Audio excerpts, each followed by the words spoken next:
vocabulary build up with morning tea 28/6/2021 class 28/6/2021 এর class student. তো প্রত্যেকে উত্তর করা শুরু করো স্টুডেন্ট, প্রত্যেকে উত্তর করা শুরু করবে। এক নাম্বারটা প্রথমে দুটো করে তিনটে করে সিনোনিম, তারপরে অ্যান্টোনিম, যেরকম আমরা করতে থাকি সেরকম করব। তো প্রথমে এক নাম্বারটার উত্তর করবে প্রত্যেকে স্টুডেন্ট। এক নাম্বারটার উত্তর করো। ফার্স্ট, অ্যাপলিটিক্যাল এর সিনোনিম কি হবে? অ্যাপলিটিক্যাল। প্রত্যেকে উত্তর করতে থাকো। What will be the synonym?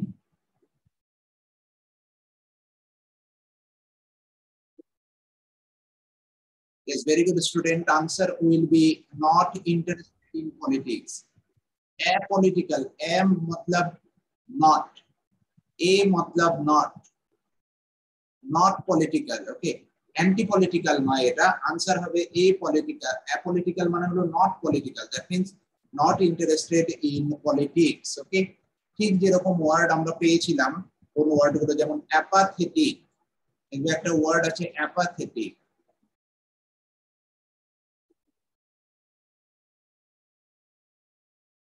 Student এই প্যাথেটিক মানে কি যে কারো প্রতি কম্প্যাশন আছে তোমার, ওকে, কিন্তু অ্যাপ্যাথেটিক মানে হলো ইনডিফারেন্ট, কারো প্রতি কোনো রকমের কোনো দয়া মায়া নেই, এরকম প্রকৃতির, আনকনসার্ন।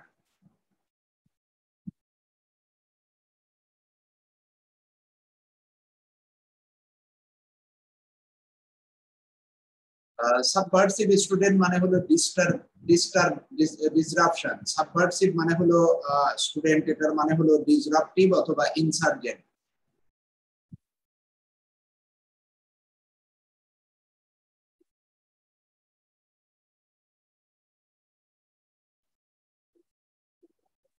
ডিসরাপটিভ অথবা ইনসার্জেন্ট,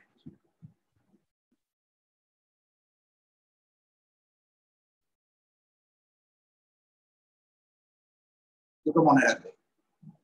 এরপরে চলে আসো ক্যান্ডেল। ক্যান্ডেল ওয়ার্ডটার মিনিং বলো তো স্টুডেন্ট, ক্যান্ডেল ওয়ার্ডটার সিনোনিম কি হবে? ক্যান্ডিড ওয়ার্ডটা জন্ম নিয়েছে ক্যান্ডিড ওয়ার্ড থেকে। ক্যান্ডিড, ক্যান্ডিড मतलब স্ট্রেট ফরওয়ার্ড, স্ক্রাপুলাস, অনেস্ট, এরকম আর কি। Yes, very good. আনসার হবে ওপেননেস। ক্যান্ডেল ওয়ার্ডটা জন্ম নিয়েছে হলো ক্যান্ডিড থেকে। ক্যান্ডিড মানে হলো অনেস্ট, স্ক্রাপুলাস,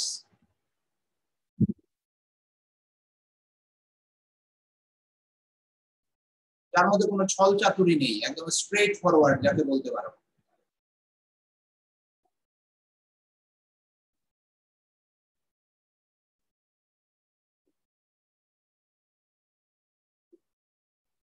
আপরাইট বলতে পারো।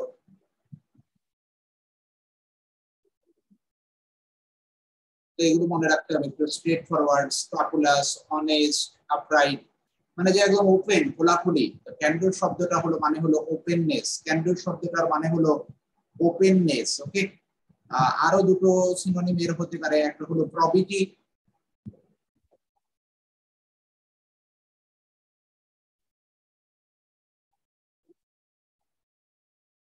আরো দুটো সিনোনিম এর হতে পারে প্রবিটি, আর একটা হলো রেকটিটিউড।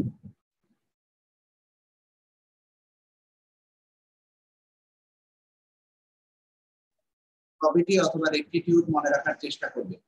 আরেকটা এখানে আরেকটা সিনোনিম আপরাইটের মতো আরেকটা ওয়ার্ড হয় ফোর্থরাইট।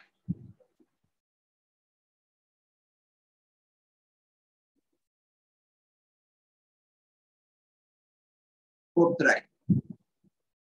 ইন্টিমেসি তো মানে জানোই, ইন্টিমেসি হলো কারোর সঙ্গে সখ্যতা। ওকে, মানে সদ্ভাব বা সখ্যতা যার সঙ্গে থাকে,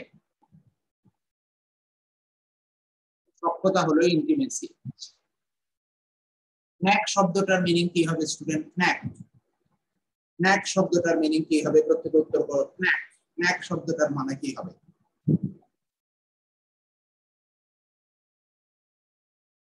প্রত্যেকে উত্তর করবে। 3 number, snack. Yes, very good. Snack মানে হলো স্পেশাল এবিলিটি।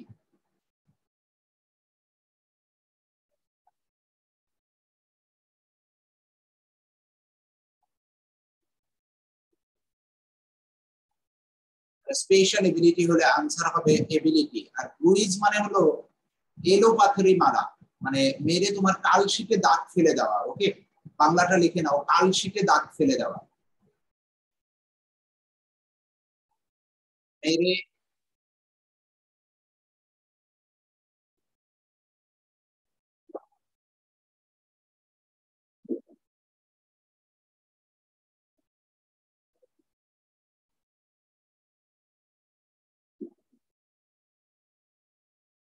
মেরে কালশিটে দাগ ফেলে দেওয়া।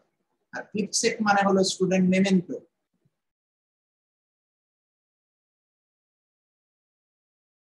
কিপসেক মানে হলো মেমেন্টো। ওকে, যেটা কোনো স্মৃতিতে মানে মনে রাখতে যেটা সাহায্য করে, একটা প্রাইজের মতো, তাকে বলে।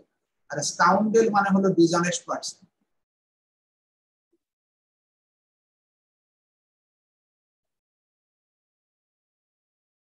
স্কাউন্ডেল মানে হলো ডিসঅনেস্ট পারসন বলা যেতে পারে। চলে আসো অ্যান্টোনিমে যাবে স্টুডেন্ট। 1 নাম্বার রেসপ্লেন্ডেন্ট। রেসপ্লেন্ডেন্টের অ্যান্টোনিম কি হবে? রেসপ্লেন্ডেন্টের অ্যান্টোনিম কি হবে স্টুডেন্ট? রেসপ্লেন্ডেন্টের অ্যান্টোনিম কি হবে?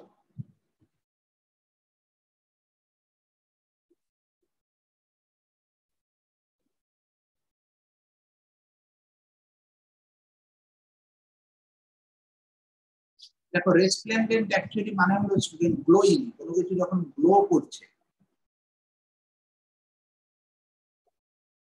কোনো কিছু যখন গ্লো করছে, বা স্প্লেন্ডার বলতে পারো।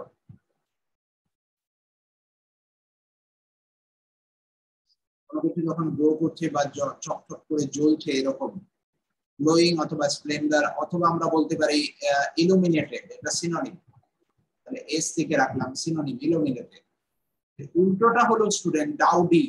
ডাউডি মানে হলো নট নিট অ্যান্ড ক্লিন, যে একদম পরিষ্কার পরিষ্কার পরিচ্ছন্ন নয়। নট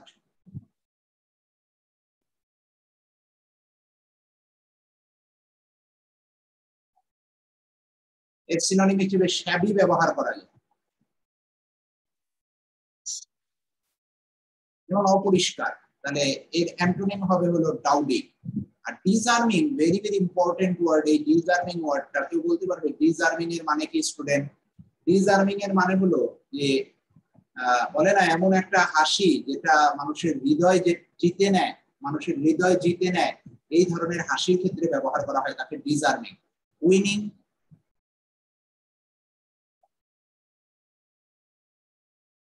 অথবা charming.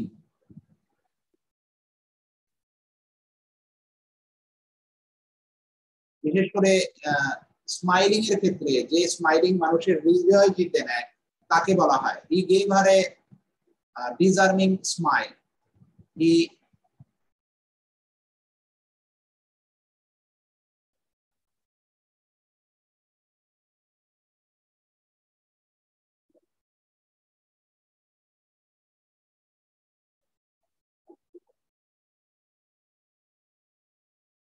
Gave her a disarming smile.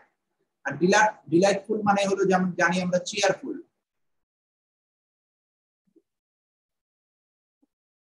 Lively.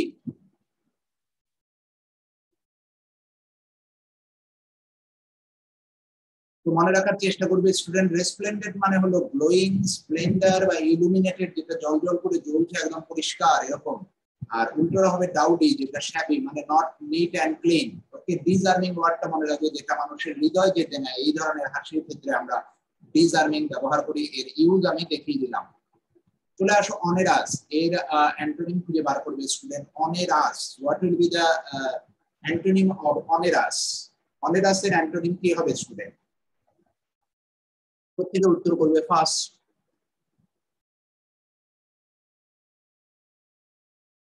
Very good, very good, প্রত্যেকে ঠিক করছো, ভেরি গুড। ইজি হবে উত্তর অনেরাসের। অনেরাসের অ্যাকচুয়াল মানে হলো বার্ডেনসাম, বোঝা,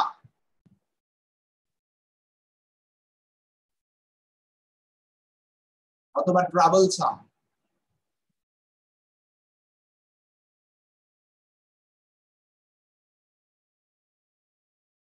বার্ডেনসাম আর ট্রাভেলসাম আমরা বলতে পারি। যার উল্টোটা হবে হলো ইজি। ওকে, যার উল্টোটা হবে ইজি। আর পারমিসিভ স্টুডেন্ট মানেটা কি কেউ লিখতে পারবে? পারমিসিভ এর মানে হলো লিবেরাল, মানে অ্যালাউইং সামথিং, অ্যালাউইং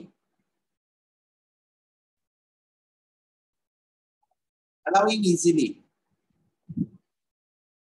কোনো কিছু ইজিলি একদম অ্যালাউ করে দেয় তাকে লিবেরাল বলা হয়, পারমিসিভ বলা হয়। ওকে, মনে রাখবে। আর আনফরগিভিং মানে কি? আনফরগিভিং মানে হলো ক্ষমা করে না, এরকম। ফরগিভ করা মানে কি? ক্ষমা করা। আনফরগিভিং মানে কি? যে ক্ষমা করে না, তার মানে কি? হোস্টাইল বা ক্রুয়েল, নির্দয়।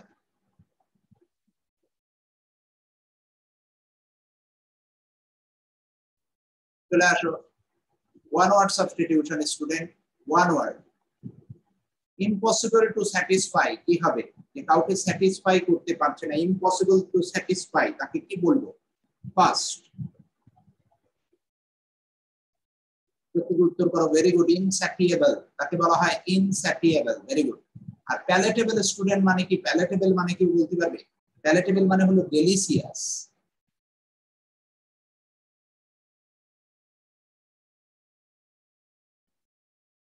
প্যালেটেবল মানে হলো ডেলিসিয়াস। আর ইনস্যান মানে হলো খ্যাপাটে, ম্যাড, ক্রেজি। আরেকটা ওয়ার্ড ইউজ হয়, জ্যানি।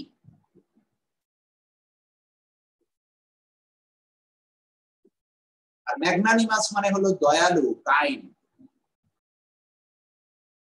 সদাশয়, বেনেভোলেন্ট।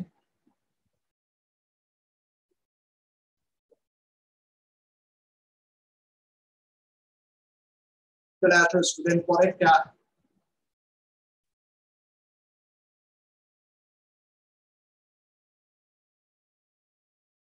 না, সুয়ে বলো মডেস্ট, সুয়ে বলো মডেস্ট, দেবেন্দ্র, সুয়ে বলো modest. 2 number, splendid and expensive looking, যেটা খুব দামি এবং স্প্লেন্ডিড মনে হচ্ছে, মানে খুব একদম চকচক করছে এবং খুব দামি, তাকে কি বলা হয়? তাকে কি বলা হয় স্টুডেন্ট? উত্তর করবে। ইয়েস, ভেরি গুড, তাকে সামচুয়াস বলা হয়, তাকে সামচুয়াস বলা হয়। Very good, very good student. আর এখান থেকে আর তেমন কিছু মনে রাখার দরকার নেই, শুধু ম্যালেসিয়াস, ম্যালেসিয়াস ওয়ার্ডটা আমরা কি ভেবেছিলাম? মেলে বলে, তাই না?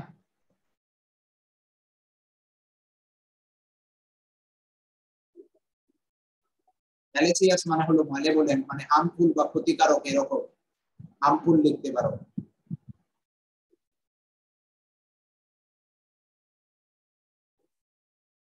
চলে আসো স্টুডেন্ট, ইডিয়ম এন্ড ফ্রেজ।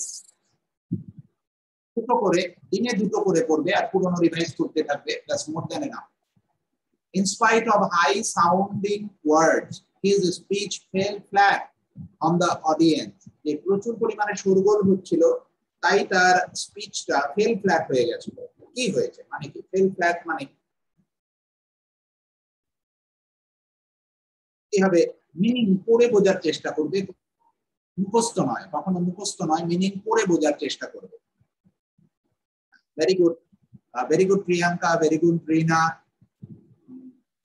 কবিতা ভুল হলো। ফেল ফ্ল্যাট মানে হলো failed to make an impact, যে কোনো ইম্প্যাক্ট ফেলতে পারেনি তার এই ইটা, কি বলে, হাই সাউন্ড, তার স্পিচটা, যেহেতু অডিয়েন্সে খুব শোরগোল হচ্ছিল, তার জন্য তার এইটা বেশি ইম্প্যাক্ট ফেলতে পারেনি। মনে রাখবে, ডি নাম্বারের সঙ্গে একটু কনফিউজিং হবে, কিন্তু এই নাম্বারটা উত্তর হবে, মাথায় রাখার চেষ্টা করবে যে ইম্প্যাক্ট ফেলতে না পারা তাকে বলা হয় ফেল ফ্ল্যাট। চলে আসো 2 নাম্বার। 2 নাম্বারটার উত্তর কি হবে স্টুডেন্ট? প্রত্যেকে করবে। Simran was under tremendous stress because she had too many irons in the fire. Too many irons মানে অনেক কাজ, অনেক কাজ একসঙ্গে নিয়ে নিয়েছে, কি হবে?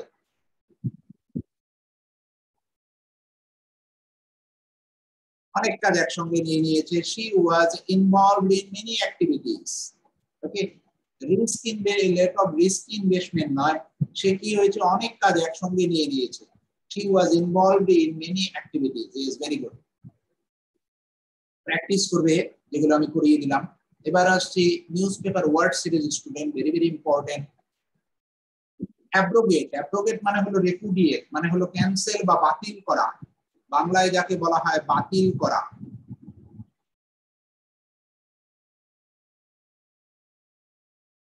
যেমন জম্মু কাশ্মীরে যে বাতিল করলো 370 সেরকম। তো এর সিনোনিম কি হবে? রিভোক হবে অথবা রিপিল হবে। আর অ্যান্টোনিম হবে ইনস্টিটিউট। ইনস্টিটিউট মানে কি? প্রতিস্থাপন করা, ঠিক আছে, প্রতিষ্ঠা করা, প্রতিষ্ঠা করা।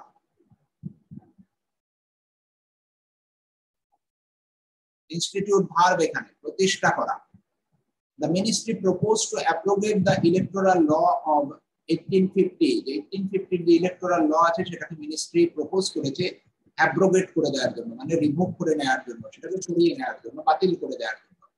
ইনসুলার মানে কি স্টুডেন্ট? ইনসুলার মানে হলো ন্যারো মাইন্ডেড। ইনসুলার মানে হলো ন্যারো মাইন্ডেড। আমরা একটু আগে পড়লাম না, এখানে দেখো একটু আগে পড়েছি আমরা যে ক্যান্ডোর। ক্যান্ডিওর মানে হলো ওপেননেস, তাহলে এর উল্টোটা আমরা ক্যান্ডিওর বলতে পারি, তাই না? তাহলে ন্যারো মাইন্ডেড আর উল্টোটা কি হবে? যে ওপেননেস হবে। তো সেই ক্ষেত্রে ক্যান্ডোরকে আমরা এর অ্যান্টোনিম বলতে পারি, যেমন কি লিমিটেড, তারপর ব্লিঙ্কার্ড, বা ক্যান্ডিওর বলতে পারো CANDOUR। সরি, ভুল জায়গায় লিখলাম, অ্যান্টোনিম হবে, সরি, এইখানে হবে ব্রড মাইন্ডেড অথবা ওপেননেস, অথবা আমরা ক্যান্ডোর বলতে পারি। They are a group of stubbornly insular farming people. Okay, যে তারা একদম এই stubbornly মানে কি বলতো, যে কিছু মানতে চায় না, এই ধরনের farming people. Insular, stubbornly insular, insular adjective, তাই stubbornly আগে বসলো। stubbornly insular farming people মানে হলো একদম খুব একগুঁয়ে ন্যারো মাইন্ডেড ফার্মিং পিপল, তারা, এটার কথা বলা হয়েছে।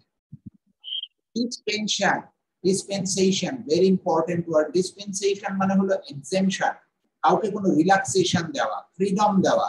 এখানে দেখো synonym, very very important, immunity. মনে রাখবে ইমিউনিটির একটা মানে হলো যে শরীরের ভেতর যে অ্যান্টিবডি তৈরি হয় তাকে ইমিউনিটি বলে, কিন্তু ইমিউনিটির আরেকটা মানে হলো ফ্রিডম। দেখবে দ্বিতীয় মানেটা মনে রাখবে, ইমিউনিটির দ্বিতীয় মানে হলো ফ্রিডম, মানে কাউকে মুক্ত করা, বা কাউকে তুমি রিল্যাক্সেশন দিচ্ছ বা স্বাধীন করছো, সেই ক্ষেত্রে ইমিউনিটি বা এক্সেমশন হবে। ওকে, আরেকটা হবে এক্সেপশন। এই দুটোই হবে, মনে রাখবে, কাউকে রিল্যাক্সেশন দেওয়ার ক্ষেত্রে ব্যবহার করে। আর অ্যান্টোনিম মানে কি স্টুডেন্ট? রেস্ট্রিকশন। অ্যান্টোনিম মানে কি? অ্যান্টোনিমটা কি হবে? Restriction. Although she was too young, যদিও সে খুব ছোট, she was given a special dispensation to sing. খুব ছোট হলেও তাকে একটা এক্সেমশন দেওয়া হয়েছিল পার্টিসিপেট করার জন্য এই গানের অনুষ্ঠানে, মানে গান গাওয়ার জন্য তাকে ছাড় দেওয়া হয়েছিল। De facto, very important word student. De facto মানে হলো in fact বা in practice, in fact বা in effect অথবা in practice। আর অ্যান্টোনিম হলো alleged। ওকে, অ্যান্টোনিম হলো alleged, কাউকে দোষী করা। ওকে, সেন্টেন্স কি? the country was de facto divided between two states। যে এই কান্ট্রির কি আছে, দুটো স্টেটের, মানে যে কোনো সময় একটা স্টেটকে দুটো স্টেটে ভাগ করে দেওয়ার প্র্যাকটিস এই দেশের জারি আছে। যে কোনো সময় এরা কি একটা দেশকে, একটা স্টেটকে দুটো স্টেট বানিয়ে দিতে পারে, তাকে ডি ফ্যাক্টো বলতে। মানে এদের মধ্যে এই প্রচলনটা আছে, ইন প্র্যাকটিস মানে এই প্রচলনটা আছে। এরপরে স্টুডেন্ট আমরা চলে যাব ফ্রট। ফ্রট মানে ভেরি ইম্পর্টেন্ট স্টুডেন্ট। ফ্রট মানে হলো অ্যাংশাস, উদ্বিগ্ন। ওকে, তাহলে সিনোনিম কি? ওরিড অথবা আপসেট। আর অ্যান্টোনিম কি হবে? কাম, একদম শান্ত, রিল্যাক্স, এরকম। দেয়ার ওয়াজ এ ফ্রট সাইলেন্স। ফ্রট সাইলেন্স মানে হলো যে এমন একটা সাইলেন্স যে যেখানে কি একটা অ্যাংজাইটি আছে, ওকে, অ্যাংশাসনেস আছে, চুপচাপ আছে সবাই। যেমন ধরো কেউ কেউ খুব অসুস্থ হয়ে আছে কারো পরিবারে, তার পরিবারে তো নিশ্চয়ই খুব শোরগোল হবে না। ওকে, তার পরিবারে একটা চুপচাপ নিশ্চুপ একটা ভাব, বাড়িতে কোনো রকম একটা দুর্ঘটনা ঘটেছে, বাড়ির সামনে গেলে বোঝা যায় না যে বাড়িটা নিশ্চুপ হয়ে আছে। তো this is called fraught silence. Okay, anxious একটা সাইলেন্স হয়ে গেছে। তো এই পাঁচটা একটু পড়ে মনে রাখার চেষ্টা করবে আজকে, ভেরি ইম্পর্টেন্ট ওয়ার্ড। এবার আমরা চলে যাব স্পেশাল কোশ্চেন ফর প্রিলিমস। এখানে আমি ফ্রেজাল ভার্ব এবং প্রিপজিশন দুটো করেই রাখছি, এগুলো পড়লেই যথেষ্ট, এক্সট্রা করে কোনো কিছু পড়তে যেও না, কেননা এই প্রিপজিশন এবং ফ্রেজাল ভার্ব মনে রাখা খুব টাফ ব্যাপার। তুমি যতই পড়বে তত ভুলবে, সুতরাং প্র্যাকটিসের মাধ্যমে তুমি যতদূর মনে রাখতে পারো সেটাই বেস্ট ওয়ে। এক number. thieves held dash a bank in Manchester and got away with 50,000 pounds. কি হবে? উত্তর করার চেষ্টা করো স্টুডেন্ট, উত্তর করার চেষ্টা করো। Very good. হেল্ড আপ মানে হলো টু রব, হেল্ড আপ মানে হলো রব।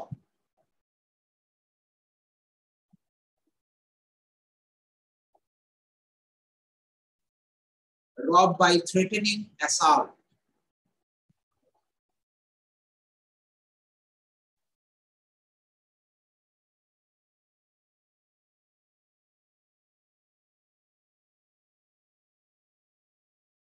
হেল্ড এর থেকে মোটামুটি বলা চলে এই হেল্ড আপটাই দেয়।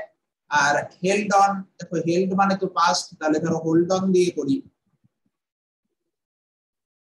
হোল্ড অন করা মানে কি কোনো কিছুকে স্টপ করে রাখা, তাই না? কোনো কিছুকে স্টপ করে রাখা। আর হোল্ড আউট মানে কি স্টুডেন্ট?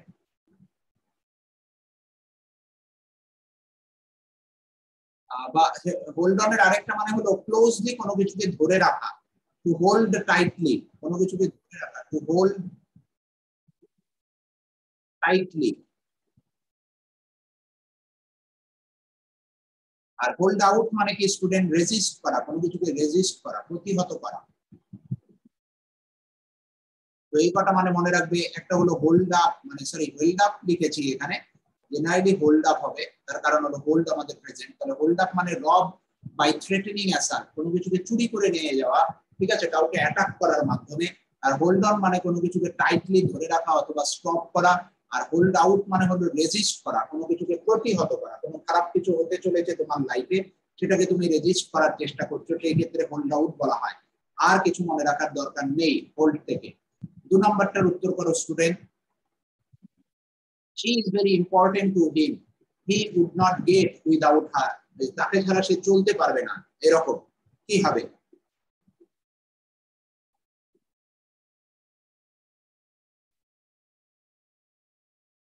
গেট বাই স্টুডেন্ট, এখানে হবে গেট বাই। গেট বাই মানে হলো সার্ভাইভ।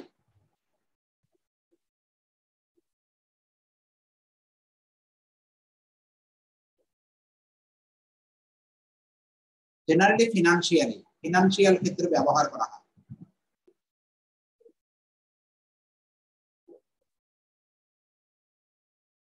গেট বাই হলো সার্ভাইভ। আর গেট ওভার মানে হলো ওভারকাম।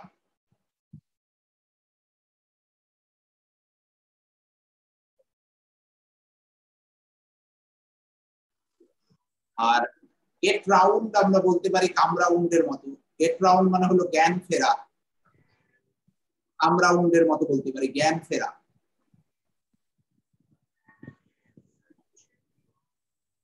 আর গেট ডাউন মানে হলো কোথাও থেকে নামা, বা আর কিছু মনে রাখার দরকার নেই।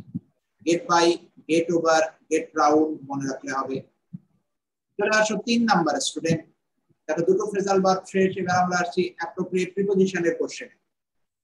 ওকে, কি হবে student? The cat jumped dash the chair, less inside on to on, কি হবে স্টুডেন্ট? মনে রাখবে ধরো এই একটা টেবিল, এবার এই নিচ থেকে কেউ এখানে জাম্প করলো, এটাও হতে পারে, অথবা কি হতে পারে উপরে কোন একটা জায়গা আছে, এই উপর থেকে সে এখানে জাম্প করলো। তাহলে এই যে জাম্প করে কোথাও পড়া বা জাম্প করে কোথাও ওঠা, সেক্ষেত্রে অন টু ব্যবহার করা হয়। অন টু মানে কি, যেখানে ক্রিয়াটা রয়েছে, অন মানে উপরে, টু মানে হলো দিকে, তো সেই ক্ষেত্রে আমরা অন টু ব্যবহার করতে পারি স্টুডেন্ট। সেক্ষেত্রে আমরা অন টু ব্যবহার করতে পারি। কারো যদি মাইক আছে একটু বন্ধ করে দেবে প্লিজ। তাকে আমরা অন টু বলবো, অন বলবো না। ওকে, কেউ যদি বলে যে ও চেয়ারের উপর বসে আছে, তাহলে অন হবে। The cat was on the table, যে টেবিলের উপর বসে আছে, তখন অন। কিন্তু এই জাম্প করে উপরে উঠছে বা কোথাও উপর থেকে কোন একটা জায়গায় নামছে জাম্প করে, this is call on to. Okay, মনে রাখবে, ভেরি ইম্পর্টেন্ট। এগুলো পড়িয়েছি দেখো, তাই এখনই মনে রাখতে পারছো না। The error ochre dash my own stupidity, যে আমার স্টুপিডিটির গুলোর জন্যই এই এররটা ঘটেছে। কি হবে? কি হবে স্টুডেন্ট? 4 নাম্বার। না, আনসার হবে থ্রু। আনসার হবে through. Ochre through my own stupidity, through out না, থ্রু আউট লাইফ হয়। ওকে, কিন্তু ট্রু হলো যে আমি যতক্ষণ এই স্টুপিডিটি গুলো করেছি ততক্ষণের মধ্যেই এররটা ঘটে গেছে। ট্রু হবে, very important, the error occurred through my own stupidity. এগুলো স্পেশাল কোশ্চেন, এগুলোকেই মনে রাখার চেষ্টা করো। বেশি বেশি তুমি বই পড়তে গেলে দেখা যাবে যে বেশি তুমি যদি মুখস্থ করতে যাও জীবনেও মনে রাখতে পারবে না। প্রিপোজিশন এবং ফ্রেজাল ভার্ব মনে রাখা যায় না, অসম্ভব ব্যাপার। 5 number, the meeting continued dash midnight, কি হবে? মিটিং কন্টিনিউড ড্যাশ মিডনাইট, কি হবে? ইয়েস, বিয়ন্ড মিডনাইট, মিডনাইট ছাপিয়ে চলে গেছে। মিডনাইটের পরেও আরেকটা হতে পারতো অপশনে আনটিল মিডনাইট, মানে যতক্ষণ না পর্যন্ত মিডনাইট হয়, অথবা আমরা বলতে পারতাম টিল মিডনাইট, যে মধ্যরাত পর্যন্ত। ওকে, দুটোই অপশনে কিন্তু মনে রাখার চেষ্টা করো যে আনটিল থাকা মানে হলো ঠিক ওই টাইম পর্যন্ত, যতক্ষণ না ওই টাইম আসছে ততক্ষণ পর্যন্ত মিটিংটা কন্টিনিউ চলেছিল, একটা নির্দিষ্ট টাইম থাকবে সেখানে, আনটিল 12 PM। ওকে, আর যদি বলতো যে টিল মিডনাইট মানে মধ্যরাত পর্যন্ত, ওকে, সেই ক্ষেত্রে কিন্তু কোনো পার্টিকুলার টাইম নয়, মধ্যরাত বলে রাখলো শুধুমাত্র। চলে আসুন 6 number, water contamination has become more serious since scientists dash to use, এখানে স্পেস হবে, একটু স্পেস দিয়ে নেবে স্টুডেন্ট, স্পেস দিয়ে দিচ্ছি, আমার typing mistake. Use new substances, কি হবে? দেখো এখনই মনে রাখতে পারছো না, এখনই মনে রাখতে পারছো না। ওকে, তাহলে কি করে তোমরা বলো যে আমাকে ফ্রেজাল ভার্ব আরো দিন, অমুক গ্রামার আরো দিন? এখনই সিম্পল সিম্পল জিনিসটা মনে রাখতে পারছো না। আমি বলেছিলাম কোন সেন্টেন্স যদি সিন্স দিয়ে যুক্ত হয়, সিন্স এর আগে যদি প্রেজেন্ট পারফেক্ট থাকে, তাহলে পরের পরের ক্লজে গিয়ে এটা পাস্ট, সিম্পল পাস্ট হবে, পরের ক্লজে গিয়ে এটা সিম্পল পাস্ট হবে। অনেকবার আলোচনা করেছি, তাই না? দেখো এখনই মনে রাখতে পারছো না। It's not so easy to have a signing power. Okay, যে তোমার হাতে একটা সাইনিং পাওয়ার এবং স্ট্যাম্প চলে আসবে, এত সোজা নয়। তো সিন্স এর আগে আমরা কি দেখবো যে প্রেজেন্ট পারফেক্ট অথবা প্রেজেন্ট পারফেক্ট কন্টিনিউয়াস থাকলে সিন্স এর পরে যে ক্লজটা থাকবে, ক্লজ মানে অবশ্যই সাবজেক্ট থাকতে হবে এবং ভার্ব থাকতে হবে, সেই ভার্বটা ভি2 হবে, সেই ভার্বটা ভি2 হবে, মানে পাস্ট টেন্স হবে। ওকে, অনেকবার আলোচনা করেছিলাম, এরপরও যদি মনে না রাখতে পারো আমার কিছু করার নেই। চলে আসো 7 নাম্বার, বাকি সাবজেক্ট তো আছেই। সাধারণ ইংলিশের এইটুকুনি রুল মনে রাখতেই প্রবলেম হচ্ছে, বাকি সাবজেক্ট তো রয়েই গেছে। Dash is mortal and ultimately he has to leave everything here, কি হবে?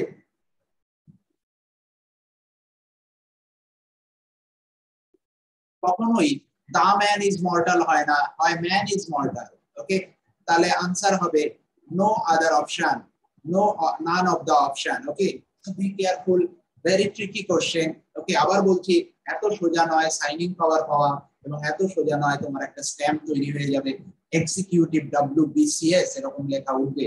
সো ভালো করে পড়াশোনা করো, প্রত্যেকটা সাবজেক্ট পড়ো এবং প্রত্যেকটা জিনিস ট্রিকিলি মনে রাখার চেষ্টা করো। যেটুকু আমি করিয়ে দিচ্ছি সেইটুকুনি করেই মনে রাখো, এক্সট্রা মনে রাখার চেষ্টা করার দরকার নেই। বিকজ তোমাকে অন্য সাবজেক্ট থেকে মনে রাখবে স্টুডেন্ট প্রায় 120 মার্কস তুলতেই হবে। যদি তুমি অন্য সাবজেক্ট গুলো থেকে 120 তুলতে না পারো তাহলে কিন্তু এবার হবে না, এবার অনেক কাট অফ থাকবে। ওকে, কম্পিটিশন প্রচুর থাকবে।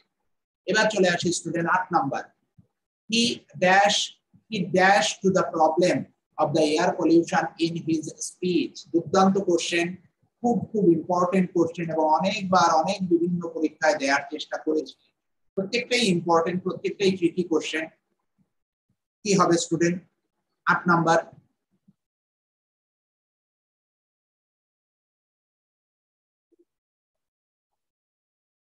মনে রাখবে যেমন অ্যাভার্ট, অ্যাভার্ট ওয়ার্ডটা মানে কি স্টুডেন্ট? অ্যাভার্ট ওয়ার্ডটার মানে হলো আমরা বলতে পারি যে prevent something,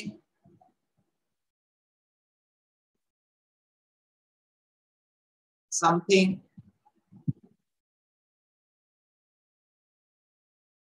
bad from happening.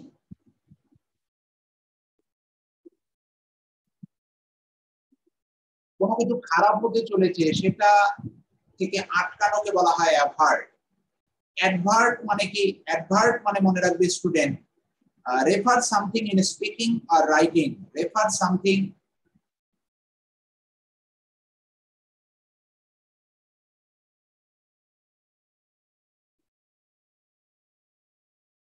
during speaking,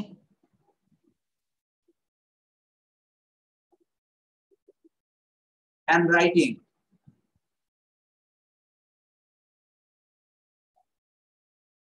যে কোনো কিছু বলার সময়, স্পিক করার সময় বা লেখার সময় যখন কোনো কিছুকে রেফার করা হয়, এক্সপ্লেইন করা মানে কি ক্রাই সাডেনলি,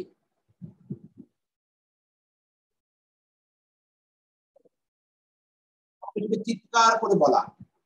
মেনশন করা মানে কি, মেনশন করা মানে হলো উত্থাপন করা উইদাউট গোয়িং ডিটেলস, কোনো ডিটেলস এর মধ্যে না গিয়ে শুধুমাত্র বলা।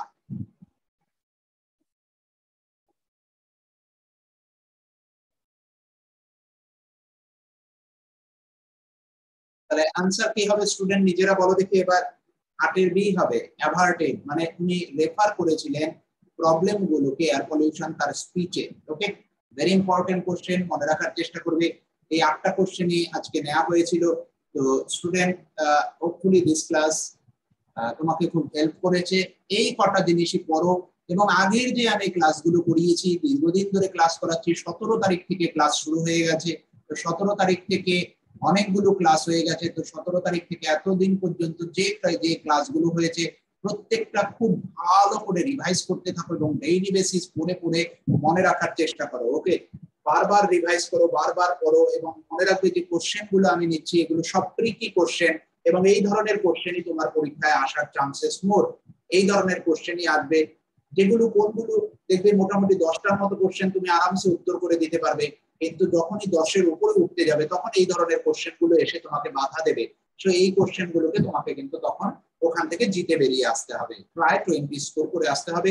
তাহলে বাকি সাবজেক্ট গুলো থেকে 120 আর এখান থেকে 20, এই 140 যদি তুমি সিকিউর করে আসতে পারো, দেন তুমি ঠিক করতে পারবে যে আমি মেন্সের জন্য অ্যাপিয়ার করতে পারবো। সো খুব খুব হার্ড প্রিপারেশন নাও স্টুডেন্ট। ইংলিশ এইটুকুনি পড়ো, ব্যাস, সারাদিনে আর পড়ার দরকার নেই। সারাদিনে তুমি আবার বিকেল বেলা একটু শুধু রিভাইজ করে নাও পুরোনো গুলো, আর সারাদিন বাকি সাবজেক্টের উপরে প্রত্যেকটা সাবজেক্ট ইকুয়াল প্রেশার দিয়ে পড়ো। প্রত্যেকটা সাবজেক্ট, এমন যেন না হয় কোনো সাবজেক্ট আজকে পড়োনি। মোটামুটি প্রত্যেকটা সাবজেক্ট 1.5 ঘন্টা করে, 1 ঘন্টা রিডিং আর হাফ এন আওয়ার রিভাইজ, এবং তোমার যে মার্কিং করা থাকবে প্রত্যেকটা পেজ আফটার পেজ মার্কিং করে করে সেগুলো পড়তে হবে। ওকে স্টুডেন্টস, আমার থেকে ভালো তোমরা বুঝবে যেহেতু তোমরা পড়ছো। Thanks for the joining, good day to you all.